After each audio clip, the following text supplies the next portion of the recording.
कि चालाक होने में और बुद्धिमान होने में काफी फर्क होता है। तरबूज वाले अंकल ने वाकई में बिजनेस करने का एक तरीका समझा दिया है। कैसे, मैं आपको बताता हूं। एक्चुअली अगर आप वाकई में अपने बिजनेस में सक्सेसफुल होना चाहते हैं, आजकल की जनरेशन अपने आप को बहुत ज्यादा ओवर स्मार्ट समझती है। उन्हें ऐसा लगता है कि उनसे ज्यादा समझदार तो कोई पैदा ही नहीं हुआ, और वो चाहें तो किसी को भी पानी पिला सकते हैं, और ओल्ड जनरेशन वाले तो उनके सामने कुछ है ही नहीं। अगर आप भी ऐसा सोचते हैं तो चलो एक कहानी सुनते हैं, उसके बाद फैसला करेंगे कि समझदार कौन है। तो हुआ कुछ यूं कि एक बूढ़ा सा आदमी अपने एक ठेले पे तरबूज बेच रहा था, और उसके लिए उसने ठेले के सामने एक बोर्ड लगा रखा था, और बोर्ड पे लिखा था एक तरबूज 30 रुपए का, लेकिन 3 तरबूज 100 रुपए के। ठीक है। अब वहां से ना एक बंदा जा रहा था, काफी यंग था, अपने आप को स्मार्ट समझता था। वो रुक गया, उसने बोर्ड पढ़ा, और बोर्ड पढ़ने के बाद अंदर ही अंदर हंसने लगा और सोचने लगा कि चलो आज अंकल के मजे ले लेते हैं। वो रुका, उसने अंकल को पहले 30 रुपए दिए और बोला एक तरबूज दे दो, क्योंकि एक तरबूज 30 रुपए का था। उसने फिर से 30 रुपए दिए और बोला एक और तरबूज दे दो। अंकल ने दे दिया। फिर बोला अंकल एक बार और 30 रुपए लो और एक और तरबूज दे दो। अंकल ने फिर दे दिया। फिर हंसते हुए बोलता है अंकल देखो, मैंने आपसे 3 तरबूज 90 रुपए में खरीद लिए, और आपने बोर्ड पे लिखा है 3 तरबूज 100 रुपए के।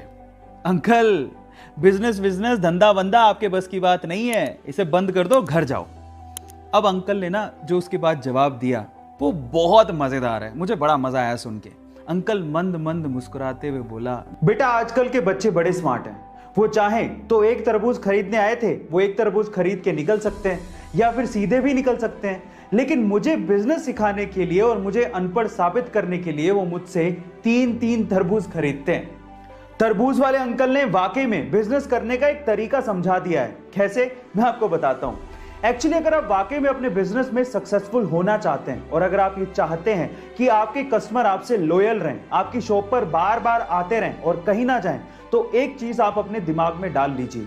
हमेशा आप कोशिश करिए कि आपका कस्टमर दिमाग में ये सोचे कि उसे माल सस्ते में मिला है और वो जीत गया है, और आपने उससे ज्यादा मुनाफा नहीं कमाया है। जब कस्टमर दिमाग में जीता हुआ महसूस करता है ना, तो वो आपकी शॉप पर बार बार आएगा, और यही तरबूज वाले अंकल ने भी किया। उन्होंने इसीलिए अपनी दुकान के आगे वो बोर्ड लगाया ताकि हमेशा लोग ये समझें कि वही सबसे समझदार है और अंकल बेवकूफ है।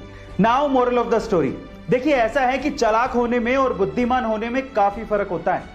चालाक इंसान को ये अहंकार हो सकता है कि वो बुद्धिमान है, लेकिन एक्चुअली वो बुद्धिमान होता नहीं है, क्योंकि वही अहंकार उसकी बुद्धि को भ्रष्ट कर देता है। एक बात याद रखिएगा, भले आज आप लोग न्यू जनरेशन में आते हो, लेकिन एक दिन आप भी ओल्ड जनरेशन हो जाओगे और नई जनरेशन आएगी। इसलिए be careful about your smartness.